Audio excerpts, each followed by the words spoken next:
is your name, please? My name is Giacomo Gambino. What is your name, please? My name is Giacomo Gambino. What is your name, please? My name is Giacomo Gambino. Two of these people are imposters. Only one is the real Giacomo Gambino and is the only one sworn to tell the truth. Geritol, America's #1 tonic.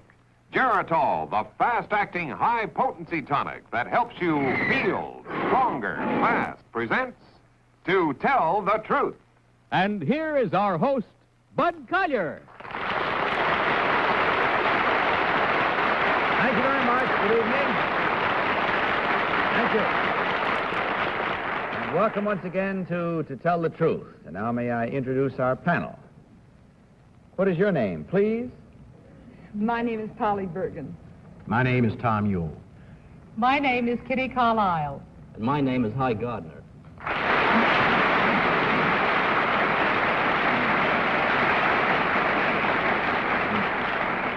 Tom, it's mighty nice to be able to welcome you back on the show again. Why, thank you, Bud. I had a lot of fun last time. Well, it was evident that you did. That's what everybody said. And I understand you're just about on the threshold of beginning rehearsals in a new Broadway show. Is That's that right? Yeah.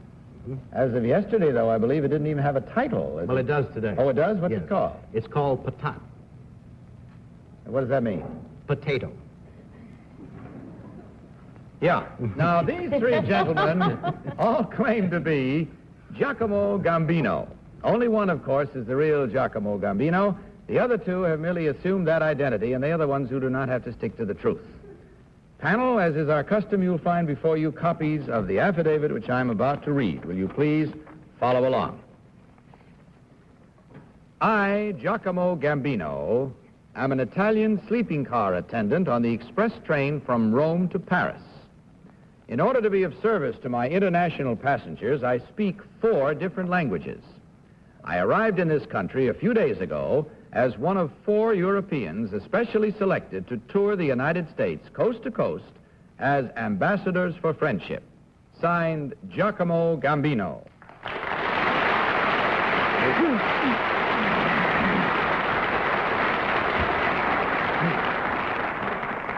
Now, panel, you heard each of these gentlemen claim to be Giacomo Gambino, Italian railroad attendant. Only the real Giacomo Gambino is required to answer your questions truthfully. You will each question until you hear this signal, and at the end of the questioning period, as usual, you will be asked to cast your vote for the one who, in your opinion, is the real Giacomo Gambino, and we'll begin tonight with Polly Bergen. Polly?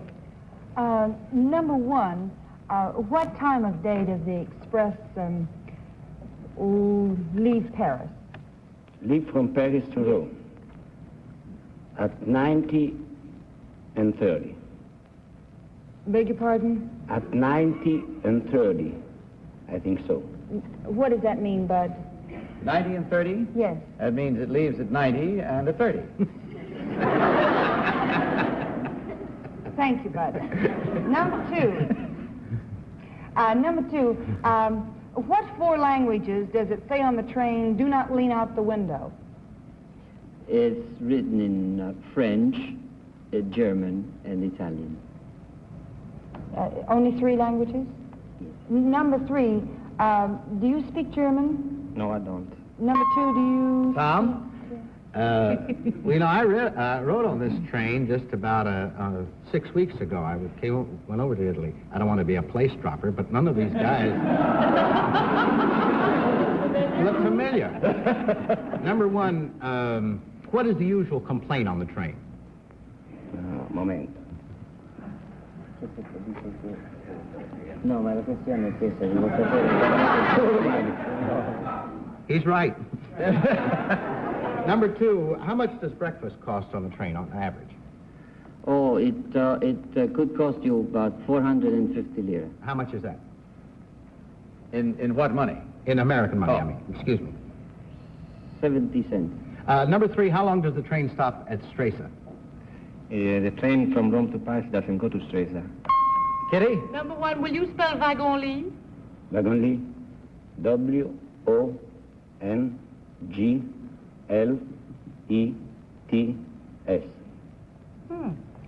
Number 2, what 4 languages do you speak? French, German, Italian, and English. And which is the most romantic? The Italian girls. Number 3, what is the border town between Italy and France? It's Modane. What? Modane. Modane. What is the pass between the Alps that you go through? What is the name of the pass, number 1? Number 2, what is the name of the pass through the Alps? Number 3? Hi? No, that is not the name. Number 1, where in Rome is the U.S. Embassy located? In Via Veneto. How close to the Excelsior is that? About 50 meters, no more. Number 3, who was a famous Italian character named Alfredo? Oh, it's a restaurant, Alfredo, in Rome. There are 2 restaurants in Rome. Number 2. Sorry, that's it. It's time now to vote, panel. So without consultation, will you please mark your ballots? And in so doing, of course, select number 1, number 2, or number 3. And remember that the team of challengers will get $250 for every incorrect vote. Okay, panel, all set? Polly, you ready? For whom did you vote? Well, I voted for number 3 because Tom Ewell asked him if the train stopped at a town, and I don't remember what he said, between Rome and Paris, and he said it didn't stop at that town, and if he wasn't lying, then it's him. Yeah. All righty. Tom Ewell, your vote, please. I voted for number 3 because it was him. Kitty, what about your selection? I voted for number 3 because he knew the town on the border, and I think he was going to tell me the name of the pass through the Alps. And Highgard. Well, I also voted for number 3. First of all, I thought he had a lot of answers, including the 2 Alfredos. And thirdly, it seemed to me that his uniform shined a little bit more. He might have worn it more frequently. Well, let's find out. Now, you've heard our results, so let's see how good or bad we've been by discovering which one of these 3 gentlemen is the real Italian railroad attendant. So, will the real Giacomo Gambino please stand up?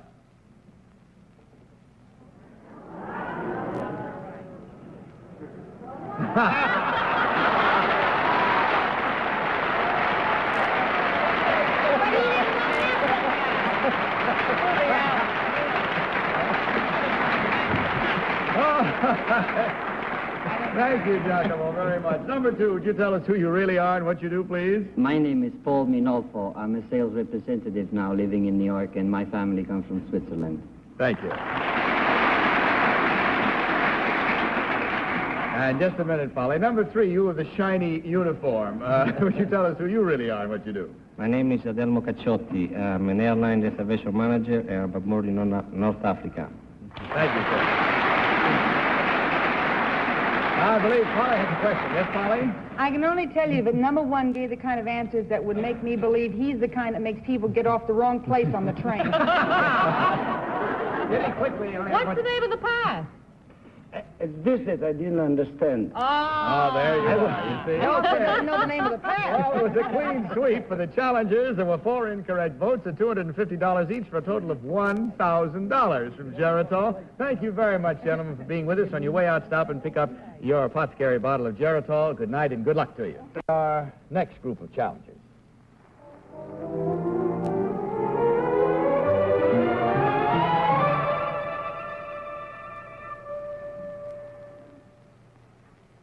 What is your name, please? My name is Ellen Church. What is your name, please? My name is Ellen Church. What is your name, please? My name is Ellen Church.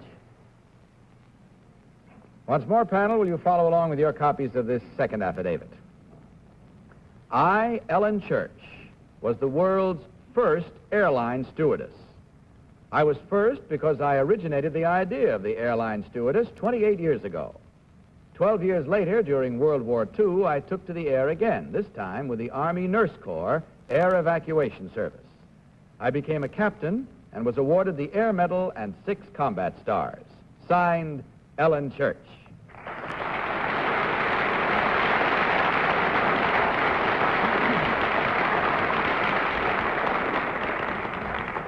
This time, panel, you heard these 3 ladies. Each claim to be Ellen Church, the first airline stewardess. And we begin this round of cross-examining with Kitty Carlisle. Kitty? Number 1, how did you get the idea of being an airline stewardess? I wanted to combine my flying experience and my nursing experience. Number 2, where did you do the evacuation airlift? Well, I was in North Africa. I was in England in the evacuation of Cherbourg, in Italy, Germany with the Patent, and all through Europe. Thank you. Number 3, how did you win the air medal? Over Africa, we supported the ground forces of the famous 34th Division from Bizerte. Thank you. Number 1, who was head of the Army nurses during World War II? I don't remember. Number 2, who was Evita Kolpabi? She was head of the, a colonel in the Army, head of the armed forces, the women in the armed forces. Number 3, when you first did airline stewardess work, where did you run? Where was the flight from? From Oakland to Cheyenne and to Reno. Hi, Gardner. And what was the name of the flying outfit, number 3? The Boeing aircraft. Boeing. Number 2, I took my first flight about 20 years ago. What type of plane was in favor then that would carry, around 24 to 35 passengers? What do you mean, the Ford Trimotor? We had the Boeing Trimotor on the first airline. And number 1, what famous aviator at one time flew the males for what is now known as the American Airlines? Would you know? No, Would you know number 2? I don't remember. There were a lot of famous Number flyers 3? in those days. The first one, you mean? A famous flyer. Jack, Polly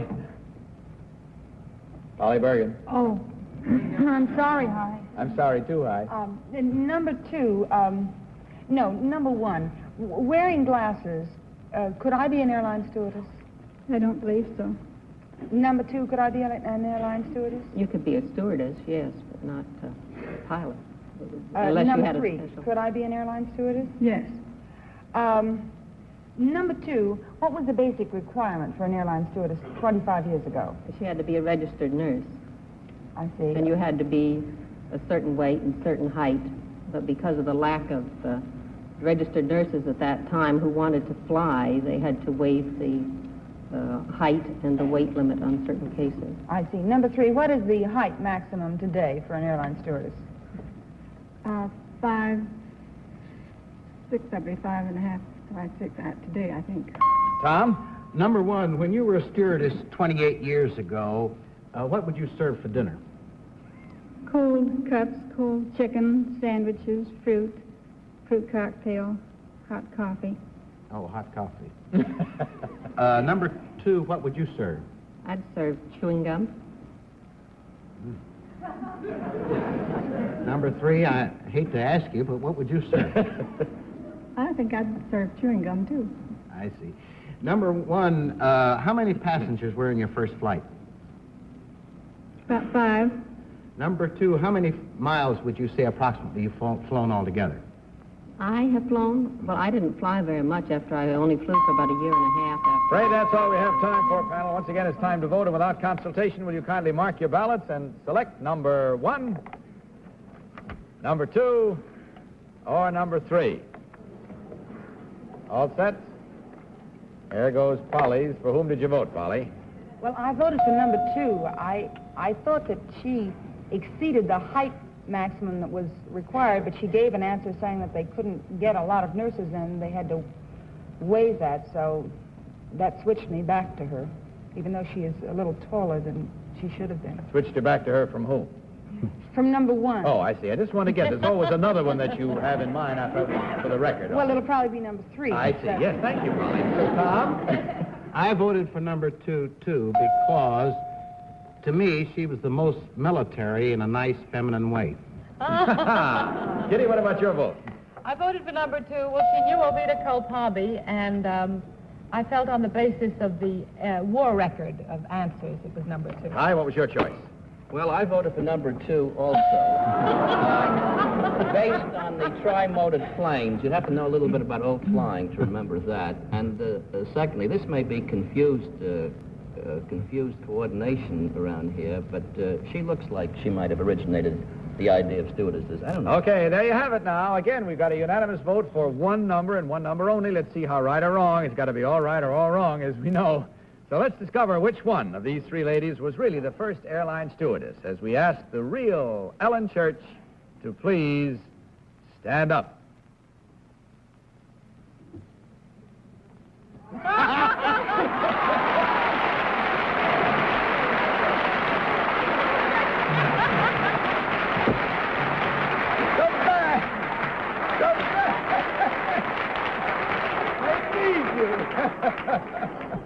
Oh, general exodus here by the panel. Well, number two, you who garnered all the votes, would you tell us who you really are and what you do, please? My name is Faye Gillis Wells, and I'm a creative coordinator for Alta Grant Samuels, a marine architect.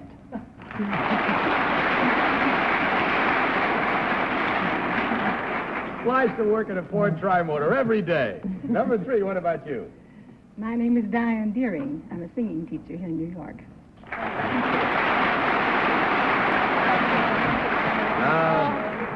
Miss Church, may I ask you what you do now? I'm administrator for the Union Hospital in Terre Haute, Indiana. Still doing your nursing, in other words. Well, fine. It was awfully nice to have you all with us, and you scored another clean sweep against our panel, a second one tonight, which means, of course, there were 4 incorrect votes at $250 each for a total of $1,000 from Geritol. Stop on your way out, ladies, if you will, and thanks very much for being with us. Good night and good luck.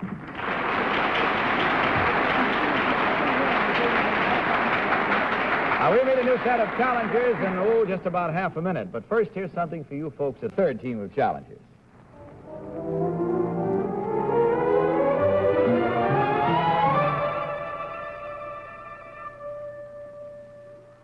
What is your name, please? My name is Clarence Honey Craven. What is your name, please? My name is Clarence Honey Craven. What is your name, please? My name is Clarence Honey Craven. Okay, panel, once again, will you follow along with your copies of this final affidavit for the evening? I, Clarence Honey Craven, am known as the Gabriel of the show ring. For more than 2 decades, I have officiated as ringmaster of the National Horse Show at Madison Square Garden and other leading horse shows throughout the country. I am required to have a knowledge of tack, harness, and protocol, and be able to play the coaching horn, which officially opens every horse show. Signed, Clarence Honey Craven.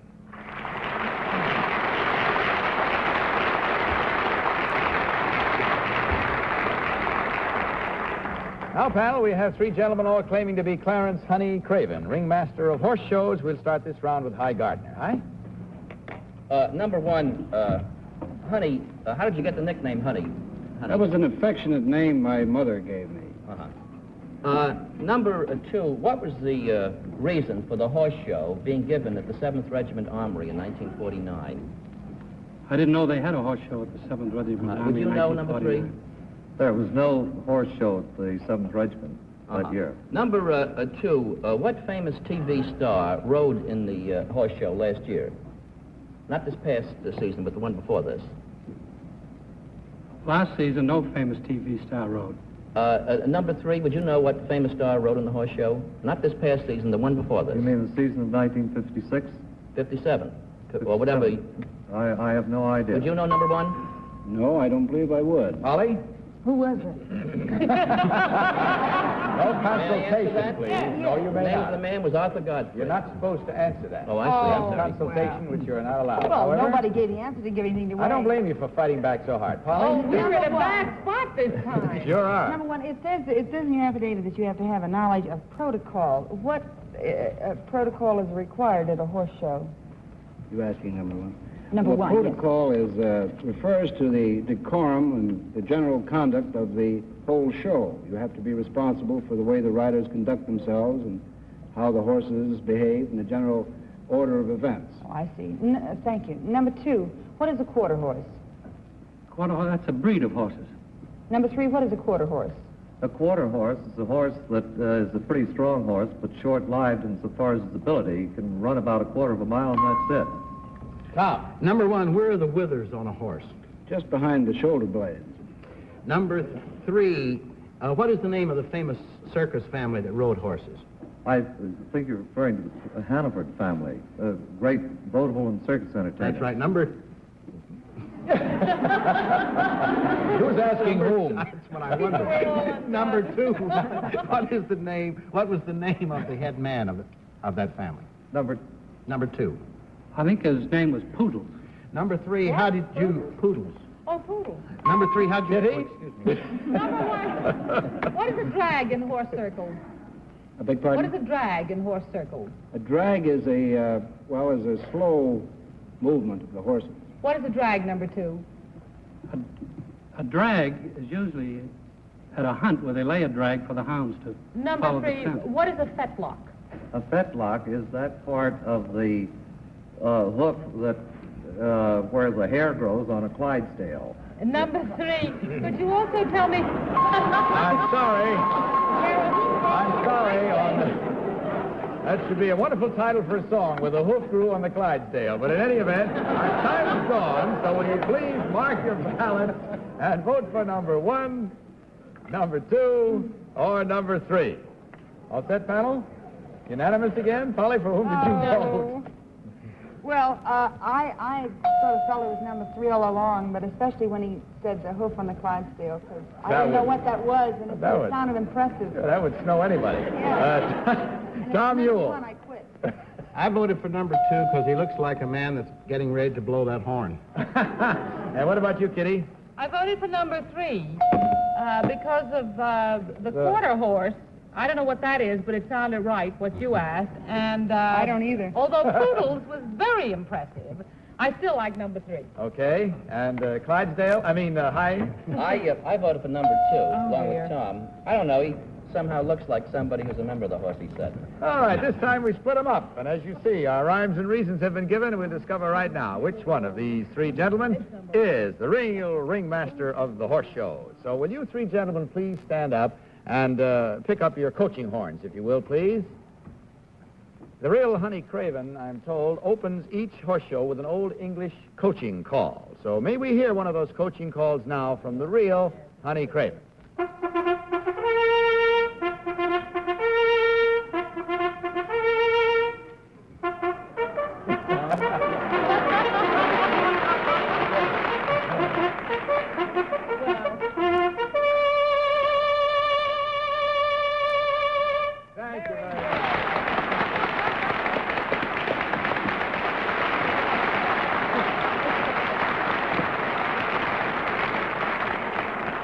Number 1, would you tell us who you really are and what you do, please? My name is Garvin Dalglish. I am the Public Relations Director for Aqua Ivy Tablets for the prevention of poison ivy.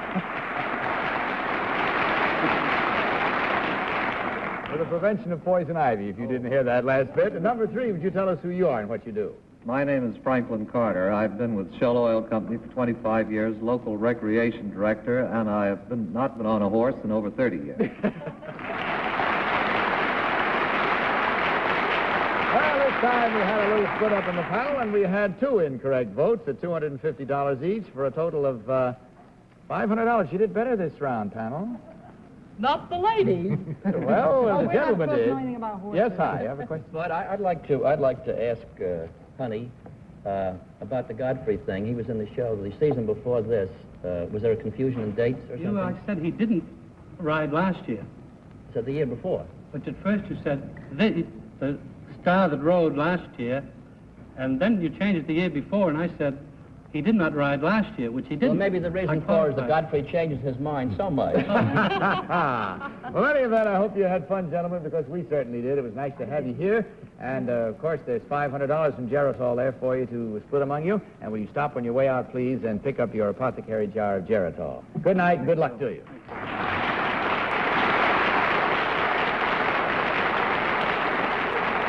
Now, in just a moment, we'll meet our panel again, but in the meantime, this message. Well, I guess that's all the time we have for tonight. What are you laughing at, Polly? Because you didn't know where you were. I didn't know where I was. I was talking to you, and you didn't know where you were. What are we talking about? Never mind. Anyway, Tom Ewell, thanks again for being with us tonight. Thank you, Bud. And good luck in that play. What's the name of it again? Patat.